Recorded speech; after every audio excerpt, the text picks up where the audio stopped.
Bonjour à tous, Trix de wicoandco.com pour une nouvelle vidéo de test. Et il s'agit cette fois-ci du test du Rainbow Hop 4G que voici sous vos yeux.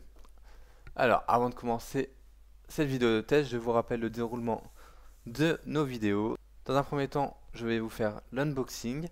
Puis dans un second temps, il y aura la présentation du téléphone avec ses caractéristiques, les tests donc audio, vidéo, les tests des écouteurs, les tests en jeu, et une dernière partie qui est la conclusion et les tarifs actuels à l'heure de la vidéo. Alors, je vous propose de commencer tout de suite avec l'unboxing. Donc tout d'abord, on va faire le tour de la boîte. Face avant, on a le modèle, le nom du téléphone, le logo Wico. Sur le bas, on a les numéros de série. À droite, de nouveau le nom du téléphone, le logo Wico, les réseaux sociaux Wico ainsi que leur site.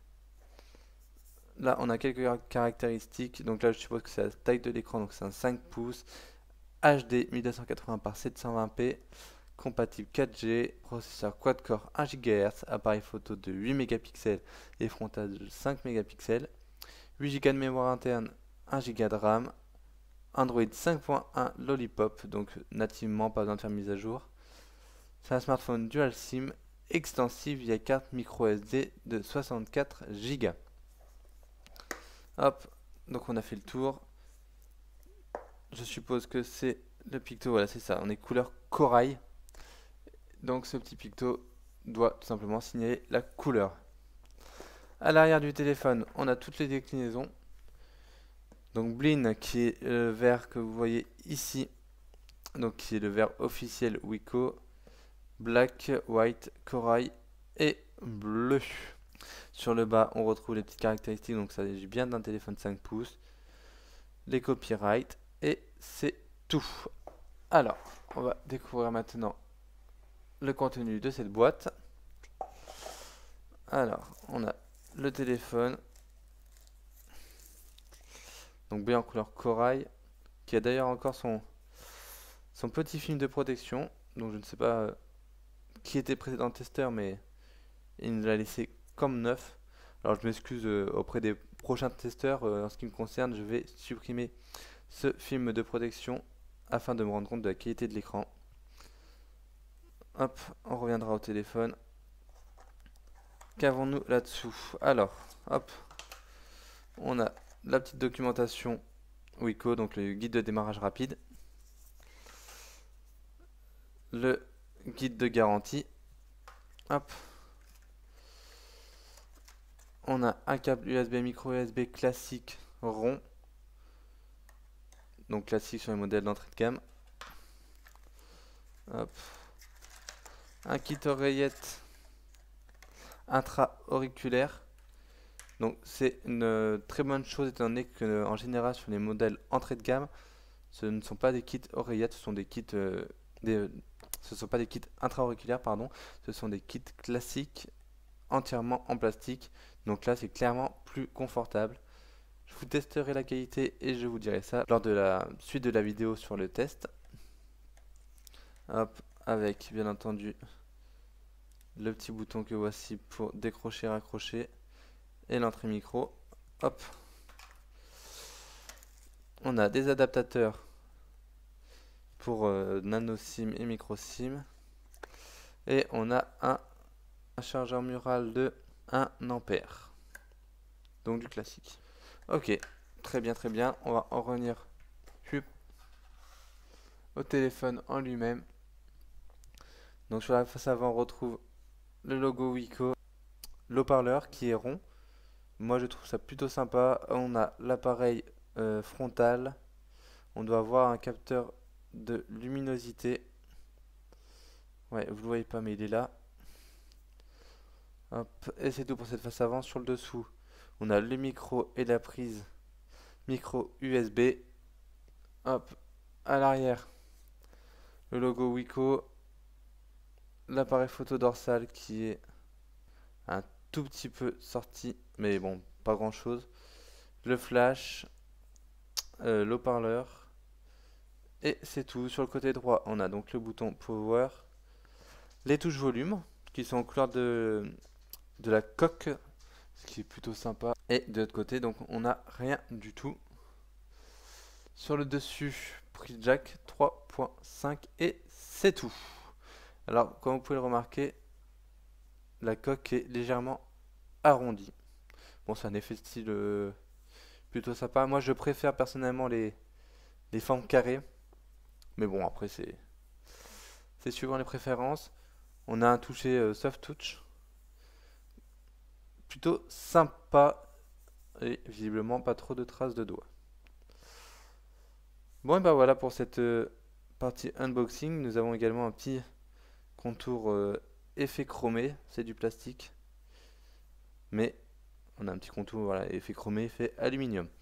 Alors c'est tout pour cette vidéo unboxing. On se retrouve tout de suite pour la vidéo de test. C'est parti donc pour le test à proprement parler de ce Wiko Rainbow Up que j'ai, je vous le rappelle, en version corail. Corail qui a tendance à beaucoup tirer sur le rose. Donc voilà, tout simplement si le rose n'est pas une couleur que vous appréciez, je vous recommande de vous orienter vers une autre couleur que le corail. Alors on va tout d'abord commencer par les caractéristiques de ce Wiko Rainbow Up. Il dispose d'un processeur quad-core 1 GHz Cortex A53, c'est donc d'un Mediatek. Il est bien entendu dual SIM et très bonne nouvelle, il dispose d'un emplacement micro SD jusqu'à 64 Go, d'une batterie de 2800 mAh, batterie non amovible. Il est disponible nativement sous le système Android 5.1 Lollipop. Il dispose d'une mémoire interne de 8 Go, soit un peu moins de 4 Go réservée à l'utilisateur, une mémoire vive d'1 Go, le tout pour un poids de 128 grammes avec la batterie. Ses dimensions, il fait 143 mm par 71 mm par 8,35 d'épaisseur. Donc des dimensions tout à fait raisonnables pour un appareil de 5 pouces, comme vous voyez, avec des bords assez réduits, ce qui lui permet d'avoir une largeur plus que raisonnable. Côté appareil photo, nous avons un appareil photo frontal de 5 mégapixels à l'avant sans flash LED et à l'arrière un appareil photo de 8 mégapixels avec flash LED avec un zoom numérique jusqu'à x4, l'autofocus bien entendu, un enregistreur vidéo HD donc de 720p à 30 fps. Côté DAS, nous sommes sur une valeur de 0,742 watts par kilogramme au maximum et tête 0,417, donc ce sont des valeurs tout à fait raisonnables. Côté réseau, il est compatible 4G LTE. Concernant son écran, donc il dispose d'un écran de 5 pouces, comme je vous l'ai déjà dit, de résolution HD de 294 ppi, donc presque 300. Donc un écran tout à fait honorable. Alors je vais tout de suite ouvrir le téléphone avec vous. Hop. Je galère comme d'habitude. Hop. On a donc bien la batterie qui est non amovible. D'ailleurs, gros point négatif pour moi parce qu'une batterie finit toujours par s'épuiser. Et comme on peut le voir ici, ils auraient très bien pu mettre une batterie amovible. Donc pourquoi ils ne l'ont pas fait? C'est une très bonne question. Moi je trouve que c'est vraiment dommage. On a bien deux emplacements carte SIM au format micro, donc ici, et l'emplacement micro SD. Hop. Donc pour insérer cette carte SIM, vous voyez, vous avez un petit schéma de verrouillage. Donc inutile d'essayer de le soulever sans l'avoir déverrouillé. Et je vous propose de tout de suite donc passer vraiment à la partie test. Alors pour ceux que ça intéresse, ce téléphone fait un score de 19 600 points sous AnTuTu, ce qui n'est pas extraordinaire, mais nous sommes sur un téléphone d'entrée de gamme. Et un score de 24 fps en ultra haute qualité sous Epic Citadel et de 46 fps en qualité supérieure, donc qualité un peu en dessous de l'autre haute qualité. Donc des scores pas exceptionnels. Un téléphone qui va donc montrer ses limites sur certains jeux 3D gourmands. Cependant, nous sommes encore une fois sur un téléphone d'entrée de gamme et il ne faut donc pas s'attendre à des performances extraordinaires dans tous les domaines. Alors nous allons tout de suite passer aux différents tests et je vous propose de commencer tout de suite avec le test des couleurs. Nous avons donc un blanc alors avec un très léger contour un peu gris foncé, mais sinon plutôt correct. Un noir un peu clair, malheureusement, on a ce halo lumineux. Un gris correct, rien à dire. Alors vous allez voir toutes les couleurs un peu flashy, donc enfin toutes les couleurs classiques plutôt. Donc le rouge, le bleu et le vert sont trop clairs. Et trop clair, là on est censé avoir un rouge bien plus profond. Hop, là pareil, nous sommes plus vers un vert tourné vert pomme qu'un vert classique. Et le bleu pareil, le bleu est trop clair. Donc d'une manière générale, les couleurs sont pas désastreuses, mais elles sont bien trop claires par rapport à ce qu'on devrait avoir. Et je vais vous montrer de manière plus flagrante avec le petit outil de Antutu.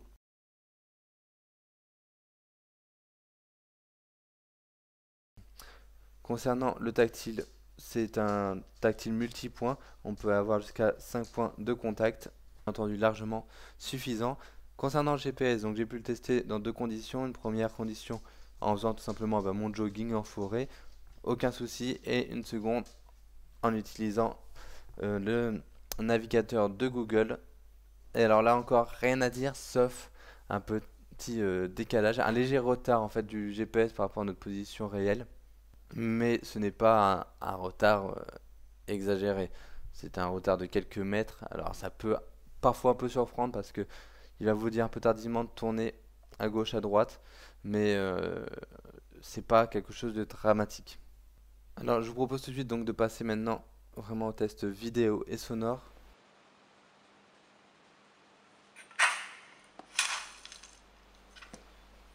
Donc voilà, donc image de vraiment bonne qualité. Même,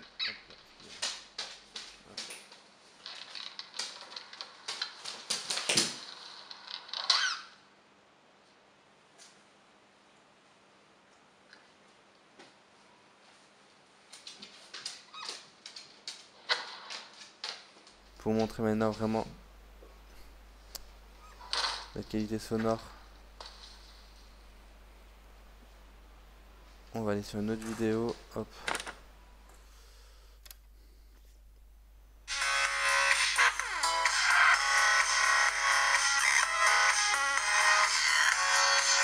Donc haut-parleur qui se retrouve bien entendu à l'arrière. Du coup, si on le pose, le son est étouffé. Cependant, on a un petit picot, alors je sais pas si vous arrivez à le voir, juste ici, qui permet que le son soit pas totalement étouffé. Alors honnêtement, c'est assez minime. Allez, je vais profiter de la qualité d'image et du son.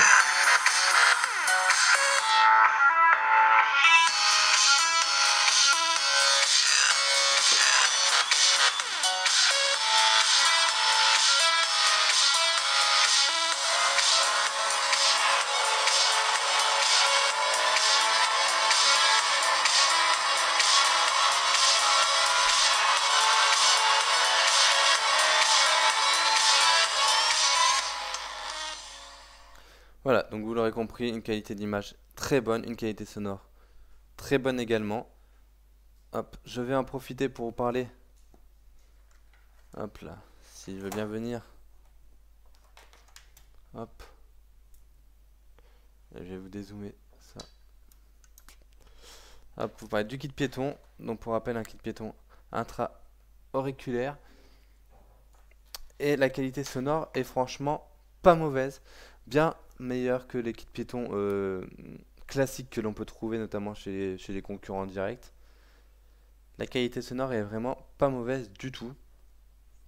Et c'est également un très bon point pour ce téléphone et pour la marque Wiko en général, car elle propose de plus en plus ce kit piéton pour tous ses modèles. Hop. Alors, je vais maintenant vous proposer tout simplement de passer au test gaming, qui est le meilleur test que l'on puisse faire pour tester les performances 3D du téléphone et le pousser à bout. Alors pour cela, je vais vous proposer deux jeux. Donc dans un premier temps, Asphalt 8, donc qui est un jeu gourmand, comme vous le savez sans doute.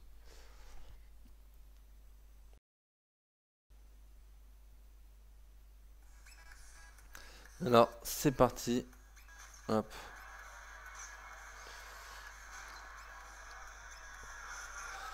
Bon alors vous allez voir, je suis pas du tout un expert sur ce jeu là. Hop.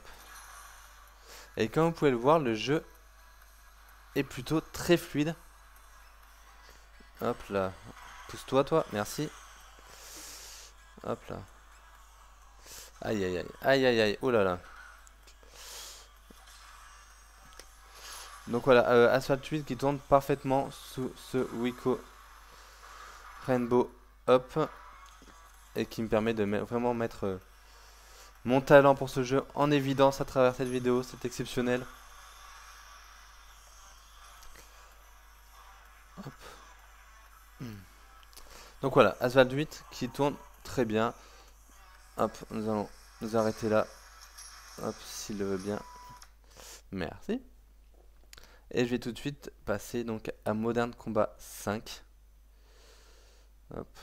Allez mon petit père, on va fermer tout ça. Hop. Qui est également un jeu très gourmand. Et alors je vous propose deux jeux, pourquoi? Tout simplement pour montrer les limites de ce téléphone. Nous venons de le voir, Asphalt 8 tourne très bien. Par contre, c'est pas du tout le cas de Modern Combat 5. Hop, allez, on va passer ça, on s'en fiche. Allez, allez, allez. Merci.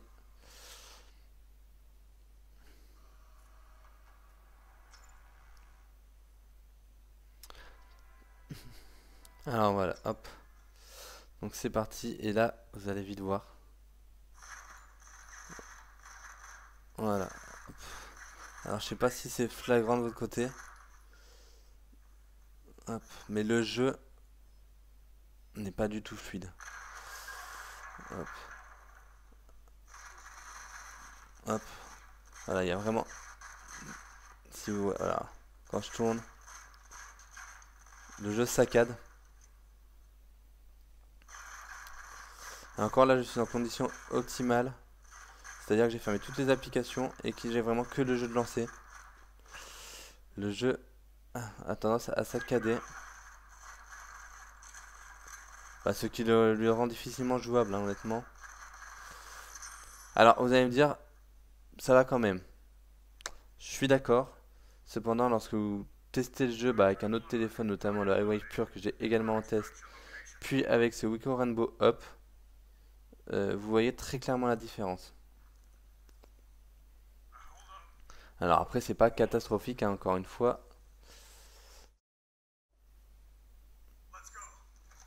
Hop.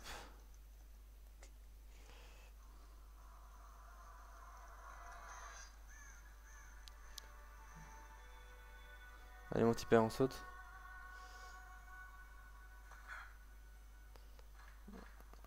Hop là, voilà. Alors on va aller à un endroit où il y a un peu plus d'action. Voilà.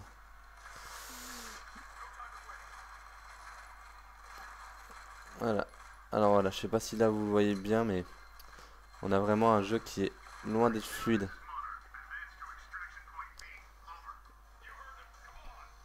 Après alors là, voilà, on est vraiment sur l'un des jeux les plus gourmands, si ce n'est le plus gourmand actuellement présent sur le marché. Et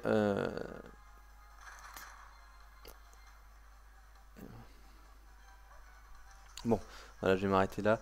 Donc ouais, le jeu tourne hein, quand même. Cependant, il n'est pas dans sa qualité optimale. On ne peut pas vraiment apprécier ce jeu sur ce téléphone. Concernant donc les performances de l'appareil photo, les performances vidéo de ce téléphone, en ce qui me concerne, je les trouve correctes. Alors correctes pour un téléphone d'entrée de gamme. Cependant, les photos sont vite pixelisées. Même en extérieur, même par de bonnes conditions, votre photo ne sera jamais exceptionnelle. Alors, de toute façon, personnellement, je pense que si on veut faire des belles photos, si on veut faire des belles vidéos, il faut s'acheter un bon réflexe ou une bonne caméra. Cependant, maintenant, sur les téléphones très haut de gamme, on arrive vraiment à avoir d'excellentes qualités très proches des réflexes. Là, c'est clairement pas le cas. Que ce soit en intérieur, que ce soit en extérieur, quel que soit le temps, les photos sont correctes, mais sans plus. Et la vidéo, quant à elle, est un petit peu au-dessus. L'autofocus fonctionne bien, elle est plutôt de bonne qualité, donc voilà, je vais mettre un petit peu, un petit plus pour la vidéo et un petit moins pour la qualité photo, qui n'est pas terrible du tout. Pour un appareil photo de 8 mégapixels, on a connu mieux. Pour la caméra frontale, bon bah là on est sur une 5 mégapixels. Pour faire des selfies, ça suffit amplement. Par contre, voilà, pareil, il faut pas s'attendre à faire des photos exceptionnelles et révolutionnaires. Alors voilà, pour terminer cette vidéo donc de test du Wiko Rainbow Up, je vais vous faire une petite conclusion, dire si je vous recommande ce téléphone et si oui, à qui je le recommande. Mais avant toute chose, je vais vous indiquer donc son prix. Alors à la date du jour, donc on est le 2 octobre 2015. Il est actuellement au prix de vente conseillé de 149,90 € et est notamment disponible chez notre partenaire Matériel.net, dont je vous mettrai un lien dans la description. Alors, ce Wiko Rainbow Up, est-ce que je le recommande? Oui, je le recommande simplement parce que pour son prix, c'est un très bon téléphone d'entrée de gamme qui possède des caractéristiques très intéressantes et qui conviendra à la grande majorité d'entre vous. Après, si vous êtes quelqu'un qui joue énormément aux jeux 3D, qui passe énormément de temps sur des applications très gourmandes, je pense et je vous conseille, vous tournez sur un téléphone plus haut de gamme et avec des caractéristiques plus puissantes, notamment avec 2 Go de RAM.